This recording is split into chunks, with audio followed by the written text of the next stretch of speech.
After 3 days of testing in Bahrain, Formula 1 is just 7 days from the first race of the new season on March the 5th. The single preseason test ran remarkably smoothly for the vast majority of teams, but it was clear by the evening of the final day that some were much happier than others. Much has happened since Red Bull's Max Verstappen won the 2021 Abu Dhabi Grand Prix and his first Drivers' Championship, ending Lewis Hamilton's streak that dated back to 2017. Although the last lap of the season finale remains controversial, it's time to put it in the rearview mirror. Formula 1 is one of the most diverse sports leagues in the world, with drivers hailing from all over the globe. More than a dozen countries are represented among the 20 drivers, and many more within the paddock and teams.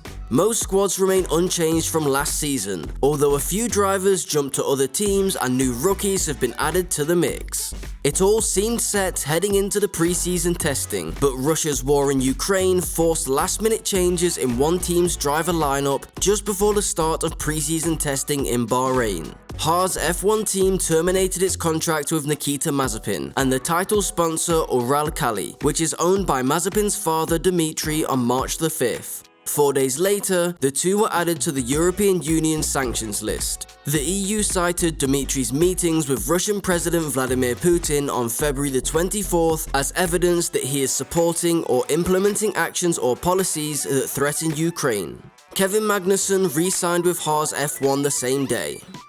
Meanwhile, the other driver moves happened before preseason testing began. George Russell left Williams and joined Mercedes, which had dropped Valtteri Bottas. The Finland native will be driving for Alfa Romeo this season alongside rookie Joe Granu. Alex Albon will be making his return to the grid with Williams after Red Bull dropped the Thai racer in 2020. However, he was retained as test and reserve driver, and now Albon has his shot again. Also, there are new racing directors, new teammate pairings, and new liveries to match the newly designed cars to fit the technical regulations. While it is likely that this campaign will feature a fierce battle between Verstappen and Hamilton, younger stars like Lando Norris and Pierre Gasly are showing glimpses of their full potential. Previous winners such as Fernando Alonso and Sebastian Vettel are hoping to prove they are still able to contend for the title. Hamilton and Verstappen's rivalry shaped F1 in 2021, a season widely acclaimed as one of the greatest ever due to their extraordinarily close title fight. In recent years, Verstappen has emerged as the only driver capable of challenging Hamilton's dominance, and their rivalry will define the contours of this season too. During their season-long duel in 2021, they crashed into each other 3 times, at Silverstone, Monza, and Saudi Arabia.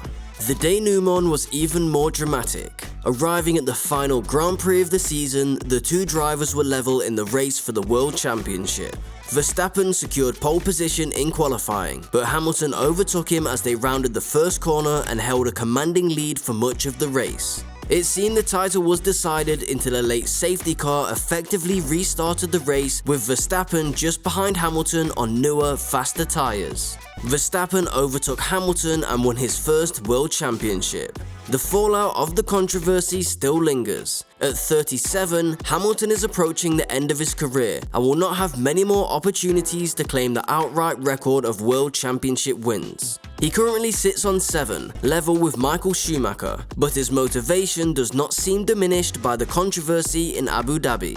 "I would say so," Hamilton replied when asked if he was a more dangerous driver than before, in a video uploaded on Mercedes' Twitter page. Verstappen is at the opposite end of his career and has long been billed as a potential multi-world champion. Last season, the Dutchman's consistency was remarkable, as he finished first or second in every race he competed without damage to his car.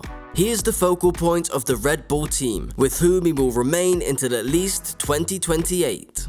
Verstappen has been formally crowned as double F1 world champion after his record-breaking 2022 season, with the Dutchman receiving his Drivers' Championship trophy at the FIA prize-giving gala.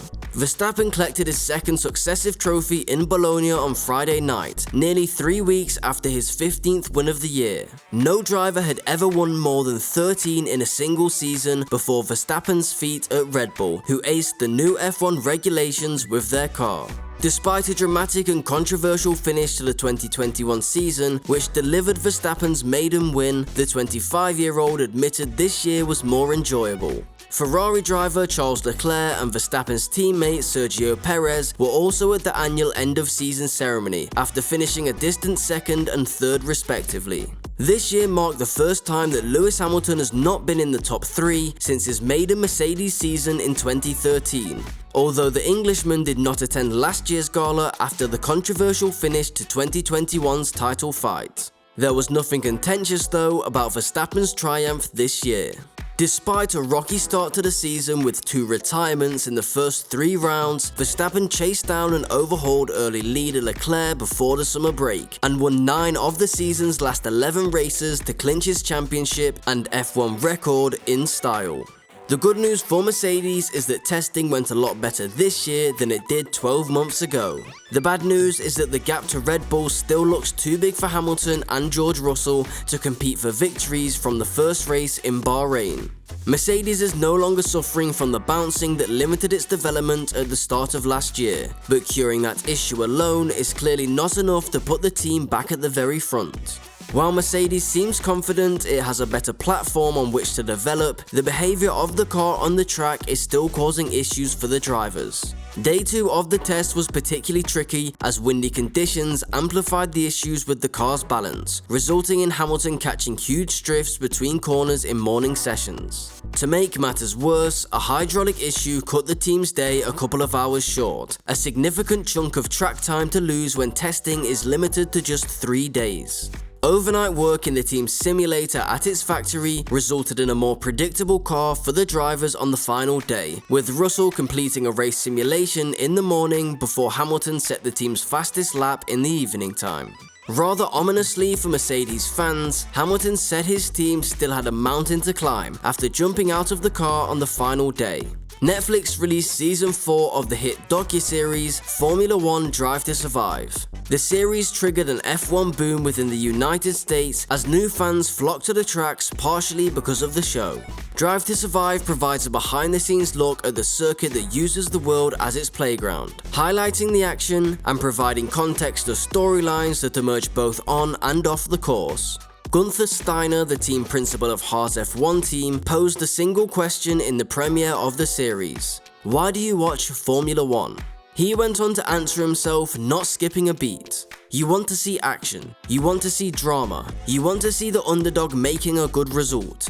A story. Each race should have a story, and the story should not be all the time Mercedes or Ferrari wins, because that story gets old pretty quickly. Lastly, a race has been nixed not just for this season but likely for future campaigns. In light of Russia's war in Ukraine, Formula 1 said it is impossible to hold the Russian Grand Prix in the current circumstances. The FIA later announced its own decisions pertaining to Russia's invasion of Ukraine, taking a slightly different stance than other leagues across the world.